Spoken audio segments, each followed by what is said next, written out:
नमस्कार दोस्तों, स्वागत है आपका हमारे चैनल स्ट्रेट डेप में, जहां हम प्रतिदिन परिक्रमा में आपके लिए भारत और विश्व के कुछ प्रमुख रक्षा समाचार लेकर आते हैं। आज 5 नवंबर को परिक्रमा में चलिए शुरू करते हैं। भारत के प्रमुख रक्षा समाचार। भारतीय सशस्त्र बलों का एक महत्वपूर्ण त्रिसेवा अभ्यास पूर्वी प्रचंड प्रहार 11 से 15 नवंबर तक अरुणाचल प्रदेश के मेचुका में आयोजित किया जाएगा, ये तय हो चुका है। इस अभ्यास में भारतीय सेना अर्थात थल सेना, नौसेना और वायुसेना के संयुक्त युद्ध कौशल, उनके तालमेल और पर्वतीय तथा उच्च ऊंचाई वाले क्षेत्रों में युद्ध तत्परता की वास्तविक परीक्षा की जाएगी। अभ्यास में विशेष बल, मानव रहित प्लेटफॉर्म, सटीक प्रणाली और नेटवर्क आधारित ऑपरेशन सेंटरों का समन्वित उपयोग किया जाएगा और यह चीनी सीमा के साथ सटा हुआ अभ्यास होने जा रहा है, इसलिए यह और भी महत्वपूर्ण है। अगला प्रमुख समाचार ये है, इसके बारे में हम अगली बार में थोड़ा और डिटेल में विस्तृत चर्चा करेंगे कि यह क्यों बहुत महत्वपूर्ण है। अगला प्रमुख समाचार यह है कि इजरायल के विदेश मंत्री गिदोन सार 4 नवंबर को भारत की यात्रा पर पहुंचे और भारतीय विदेश मंत्री डॉक्टर एस जयशंकर से मिले। यह गिदोन की विदेश मंत्री के रूप में पहली भारत यात्रा है। दोनों नेताओं ने आतंकवाद के विरुद्ध वैश्विक शून्य सहनशीलता या जीरो टॉलरेंस दृष्टिकोण पर सहमति जताई। विदेश मंत्री जो हैं वो राष्ट्रीय सुरक्षा सलाहकार अजित डोभाल जी से भी मिले और उन्होंने उनसे भी आतंकवाद जैसे जटिल चुनौतियों का सामना करने पर चर्चा की।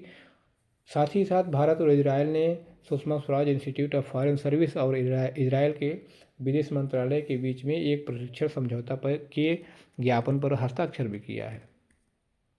अगला एक प्रमुख समाचार यह आ रहा है कि यूरोपीय संघ का एक वरिष्ठ प्रतिनिधिमंडल प्रस्तावित भारत ईयू मुक्त व्यापार समझौता FTA पर वार्ता करने के लिए 3 नवंबर को नई दिल्ली पहुंच चुका है और 3 से 7 नवंबर तक चलने वाली उनकी बैठकों का उद्देश्य मुख्य मतभेदों को दूर करना। मुख्य मतभेद किनके मध्य? भारत और यूरोपियन यूनियन के मध्य दूर करना और दोनों पक्षों के लिए लाभकारी और संतुलित रूपरेखा पर समझौते को आगे बढ़ाना है। वाणिज्य एवं उद्योग मंत्रालय के अनुसार ये बताया गया कि यह वार्ता वस्तु और सेवाओं के व्यापार, मूल नियम तथा अन्य तकनीकी और संस्थागत मामलों पर केंद्रित रहेगी। दोनों पक्ष इस समझौते को आधुनिक, मजबूत और भविष्य के लिए तैयार बनाना चाहते हैं, जो व्यापार, निवेश और नवाचार को बढ़ावा दे। अब निकट भविष्य में हो सकता है 1-2 महीने, 4 महीने, 6 महीने में यह FTA संभव होगा या नहीं होगा, इस पर थोड़ा सा चर्चा बाद में हम करेंगे, क्योंकि थोड़े से संदेहास्पद स्थिति है, कुछ संदेह हैं जो अभी मिट नहीं रहे हैं दोनों यूरोपीय संघ और भारत के बीच में, तो उन पे हम आगे चल के चर्चा करेंगे अगली वीडियो में।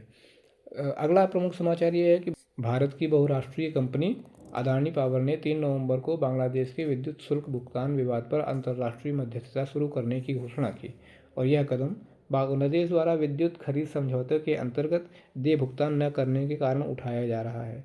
अडानी पावर ने बांग्लादेश को यद्यपि प्रतिदिन 1200 मेगावाट बिजली आपूर्ति करने का समझौता तो किया था, वो शेख हसीना की सरकार में हुआ था। अब शेख हसीना सत्ता में है नहीं और बांग्लादेश इस समय बिजली का बिल दे भी नहीं पा रहा है। अब लगातार लगभग 800-900 करोड़ रुपए का बकाया बांग्लादेश के ऊपर चढ़ा हुआ है अडानी पावर का। तो अब वहाँ राजनीतिक अस्थिरता भी है, आर्थिक संकट भी हो रहा है। तो बांग्लादेश का ये बहाना है कि हमारे वहाँ राजनीतिक अस्थिरता है और आर्थिक संकट है, इसलिए हम भुगतान नहीं कर पा रहे हैं। और उसके लिए अडानी पावर तो जिम्मेदार है नहीं, उसके लिए बांग्लादेश की जनता जिम्मेदार है, बांग्लादेश का वर्तमान शासन जिम्मेदार है। अब उसके लिए तो कोई भी कंपनी अपना नुकसान क्यों करने जाएगी? आपके वहाँ अस्थिरता है तो आप वो विद्युत आपूर्ति अपने वहाँ किसी और माध्यम से करिए, एक विकल्प ये आएगा। तो इसी कारण से कंपनी ने अंतर्राष्ट्रीय कानून के अंतर्गत अपने अधिकारों की रक्षा करने का निर्णय किया और अब आर्बिट्रेशन चलेगा, उसमें जो निर्णय आएगा, जो विकल्प आएगा, देखेंगे भविष्य में। और ये विवाद भी भारत और बांग्लादेश के द्विपक्षीय संबंधों को गिराएगा ही गिराएगा। बांग्लादेश लगातार एक से बढ़ के एक ऐसी गतिविधियां कर रहा है जो भारत विरोधी हैं, उससे भी संबंध खराब हो रहे हैं और अब आने वाले समय में इससे भी और भी खराब होंगे।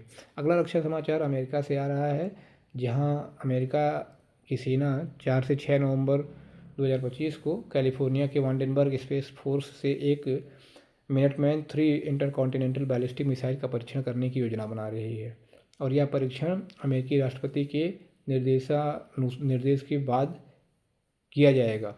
ये हमने आपको पिछली परिक्रमा में बताया था कि उन्होंने 30 अक्टूबर को परमाणु परीक्षण शुरू करने का आदेश दिया था। ऐसा कहा जा रहा है कि जो मिसाइल मिनटमैन 3 है एक 3 चरणीय ठोस ईंधन वाली ICBM है जिसे कठोर मिसाइल सिरोज से तेज़ी से लॉन्च करने के लिए डिज़ाइन किया गया है और इसकी रेंज लगभग 6000 मील से भी अधिक है। 1970 के दशक के शुरुआत में इसे तैनात किया गया था और इसे लगातार अपडेट भी किया गया है। अमेरिकी अधिकारियों ने यद्यपि स्पष्ट किया है कि यह कोई परमाणु विस्फोट नहीं होगा, यह केवल मिसाइल की विश्वसनीयता और तत्परता की जांच है। अब भविष्य में देखते हैं कि वो और क्या करेंगे। हालांकि ट्रंप का एक बयान और भी आ रहा है, ट्रंप का एक वक्तव्य और भी आ रहा है कि रूस, चीन और पाकिस्तान परमाणु परीक्षण कर रहे हैं। इसके बारे में हम अगली वीडियो में चर्चा करेंगे कि क्या वास्तविकता है इसमें। अब रूस यूक्रेन युद्ध की बात अगर की जाए तो वहाँ के पोक्रोवस्क शहर में जो यूक्रेन का महत्वपूर्ण परिवहन और आपूर्ति केंद्र भी है, भीषण लड़ाई चल रही है और इस भीषण लड़ाई के बीच में ही ब्रिटेन ने यूक्रेन को अतिरिक्त स्टॉर्म शैडो क्रूज मिसाइलें भेजने का निर्णय किया है। अब इससे लगातार आप यूक्रेन को भी शस्त्र देते रहिए। रूस बड़ा देश है ही, उसके पास शस्त्र भी हैं और संसाधन भी हैं, तो इस तरह से तो आप युद्ध में शांति लाने का कोई प्रयास नहीं कर रहे हैं। लगातार आप मतलब आग में घी डालने का काम स्वयं ब्रिटेन कर रहा है और भी ऐसे देश कर रहे हैं। इससे शांति तो नहीं आएगी, लेकिन ये है कि यूक्रेन और तबाह होगा। अब देखते हैं भविष्य में आगे और क्या होता है।